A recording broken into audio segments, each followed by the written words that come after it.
Assalamualaikum warahmatullahi wabarakatuh. Salam sejahtera bagi kita semua. Perkenalkan, saya Efrata Ezra Narwastu, mahasiswa Fakultas Keguruan dan Ilmu Pendidikan, Program Studi Pendidikan Pancasila dan Kewarganegaraan, Universitas Pamulang. Saya dari kelas 03 PPKP 003. Untuk memenuhi tugas akhir pengembangan bahan ajar dan media pembelajaran yang diampuh oleh Ibu Sulastri SPD MH selaku dosen. Pada pertemuan kali ini saya akan membahas KD 3.1 SMA kelas 11, yaitu tentang menganalisis pelanggaran hak asasi manusia dalam perspektif Pancasila dalam kehidupan berbangsa dan bernegara. Dan topik materi yang saya akan bawakan yaitu pada materi kedua tentang hak dan kewajiban warga negara sebagai upaya penegakan dan perlindungan hak asasi manusia.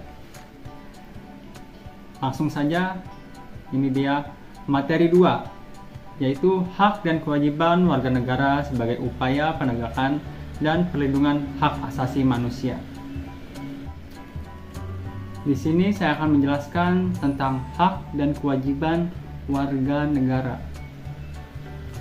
Yaitu hak kewajiban warga negara adalah segala sesuatu yang menjadi milik atau menjadi kepunyaan warga negara yang melekat pada diri pribadinya sebagai manusia, bangsa, dan warga negara. Hak warga negara dijamin oleh konstitusi dan hukum yang berlaku di suatu negara. Sedangkan kewajiban warga negara adalah segala sesuatu yang harus dilakukan oleh warga negara sebagai konsekuensi dari hak yang dimilikinya. Kewajiban warga negara dijamin oleh konstitusi dan hukum yang berlaku di suatu negara. Di sini ada contoh hak warga negara. Yang pertama, hak hidup. Hak hidup adalah hak setiap orang untuk hidup dan mempertahankan hidupnya. Contoh dari hak hidup adalah hak untuk mendapatkan pelayanan kesehatan, hak untuk mendapatkan makanan dan air bersih, dan hak untuk dilindungi dari tindakan kekerasan. Yang kedua, ada hak kemerdekaan. Hak kemerdekaan adalah hak setiap orang untuk bebas dari segala bentuk penjajahan, perbudakan, dan diskriminasi. Contoh hak kemerdekaan adalah hak untuk berpendapat, hak untuk berorganisasi, dan hak untuk beragama. Yang ketiga ada hak atas kesejahteraan. Hak atas kesejahteraan adalah hak setiap orang untuk mendapatkan kehidupan yang layak. Contoh dari hak kesejahteraan adalah hak untuk mendapatkan pendidikan, hak untuk mendapatkan pekerjaan, dan hak untuk mendapatkan jaminan sosial. Yang keempat ada hak atas informasi. Hak atas informasi adalah hak setiap orang untuk mendapatkan informasi yang benar dan akurat serta terpercaya.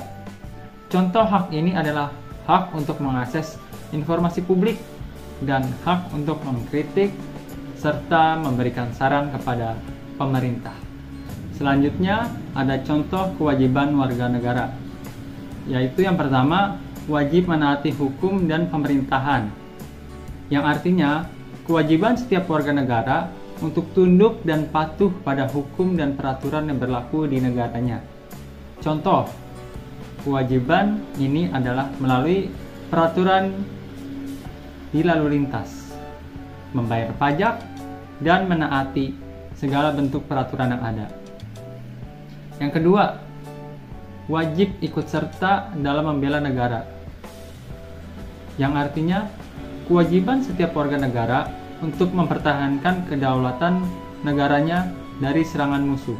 Contohnya, kewajiban ini adalah mengikuti program wajib militer, mengikuti latihan dasar kemiliteran, dan menjaga keamanan serta ketertiban di masyarakat. Yang ketiga, wajib menghormati hak asasi orang lain.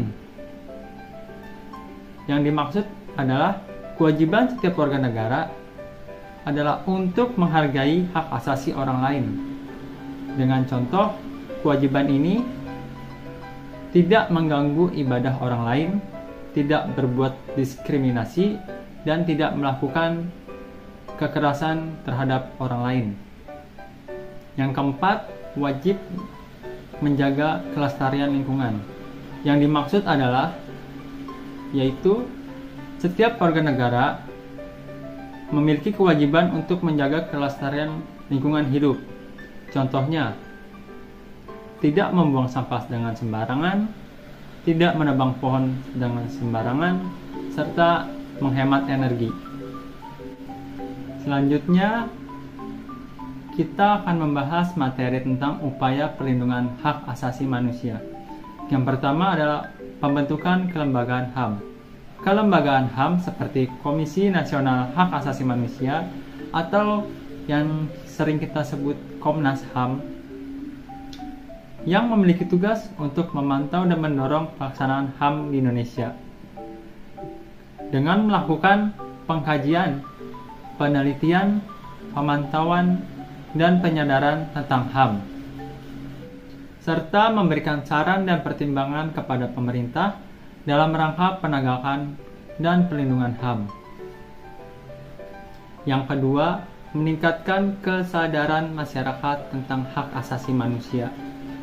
Lembaga hak asasi manusia juga berperan dalam meningkatkan kesadaran masyarakat tentang hak asasi manusia. Lembaga-lembaga HAM tersebut melakukan berbagai kegiatan untuk meningkatkan kesadaran masyarakat,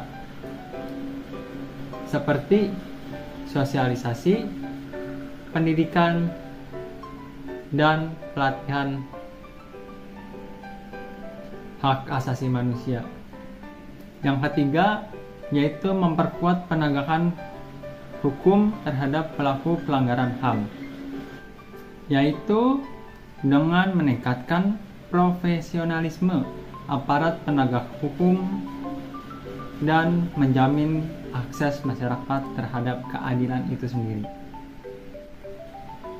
Yang keempat, yaitu pemulihan hak-hak korban pelanggaran HAM, baik secara materi maupun non-materi.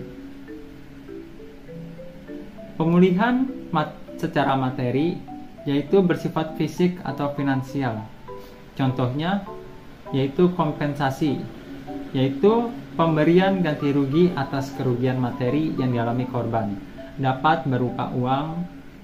Yang kedua ada pemulihan non-materi, yaitu pemulihan yang bersifat non-fisik atau non-finansial, seperti rehabilitasi, yaitu pemulihan keadaan korban pelanggaran HAM agar dapat kembali ke keadaan semula, baik secara fisik, mental, maupun sosial, dapat berupa perawatan medis. Yang selanjutnya ada restitusi, yaitu adalah pengembalian hak-hak korban yang telah dilanggar. Hak-hak dapat berupa dikembalikan kepada korban antara lain hak atas hidup, hak atas kebebasan, dan hak atas keamanan, dan hak atas kepemilikan. Dalam kesimpulannya, upaya perlindungan hak asasi manusia merupakan tanggung jawab bersama, tidak hanya pemerintah tetapi juga masyarakat. Dengan bekerja sama, kita dapat membangun dunia yang lebih adil dan inklusif, di mana hak-hak asasi setiap orang dihormati dan dilindungi. Demikianlah materi yang dapat saya sampaikan pada kesempatan kali ini. Apabila ada kesalahan atau tutur kata yang tidak berkenan, mohon untuk dimaafkan. Sekian dari saya. Wassalamualaikum warahmatullahi wabarakatuh.